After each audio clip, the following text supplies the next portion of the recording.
You know, we live in a time of great discord where the smallest slight can turn into the most unpleasant row.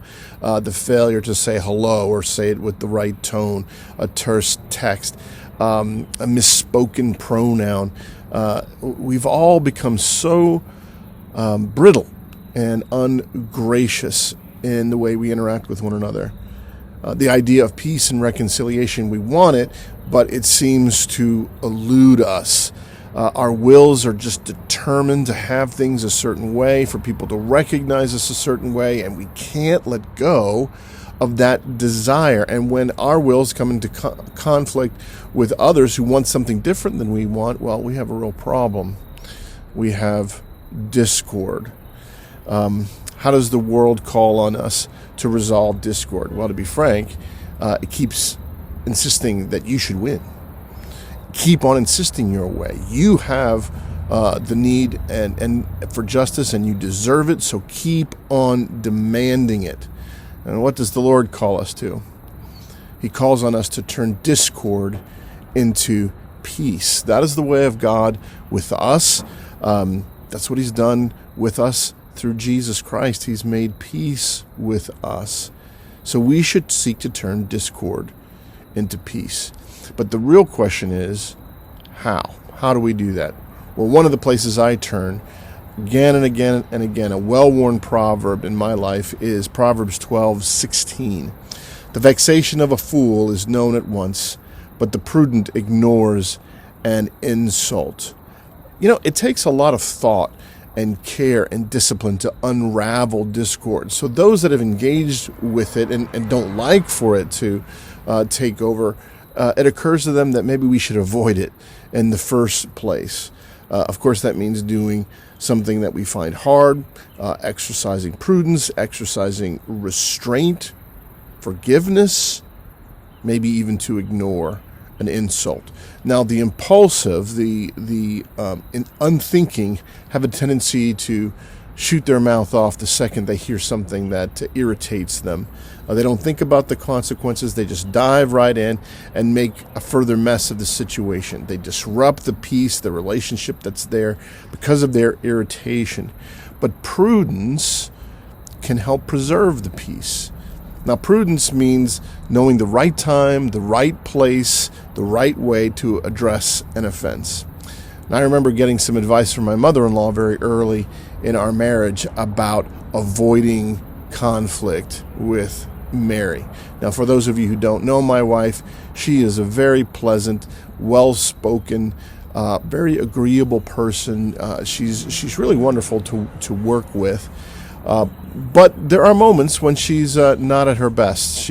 My mother-in-law said, don't get into hard conversations with Mary after 9 p.m. Why not? Well, she's worn out. The day's been long, and she's not at top form. She's not at her best. She's more easily annoyed.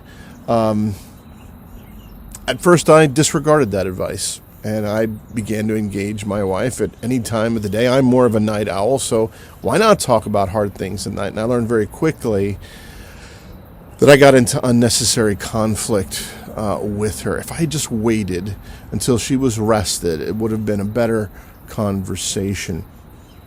I was impatient, I was imprudent, and as a result, I caused quarrels and fights.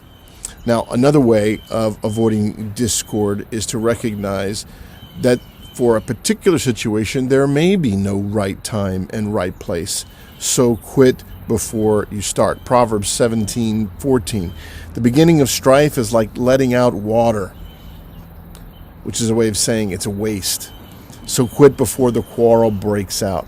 Water is a precious source of life, and if you spill it, there's nothing you can do about it. It's just gone. It's wasted. How much affection have we burned through with a significant other, a brother, a friend?